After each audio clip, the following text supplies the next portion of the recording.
Nagmalinaw ang dakbayan sa Sugbo sa panahon sa Semana Santa base sa assessment sa Cebu City Police Office. Ano ang report ni Alan Domingo? Walay natalang dagkong krimen ang kapulisan sa Cebu City atol sa mga kalihukan sa Semana Santa. Kini tungod kay matud pa sa hugot nga panagtambayayong sa katawhan o sa kapulisan.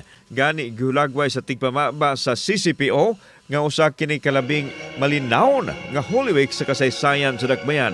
Nasayran nga gipaabot sa full alert ang PNP aron masiguro ang kahabsay o kalinaw sa pagtimaan sa Semana Santa.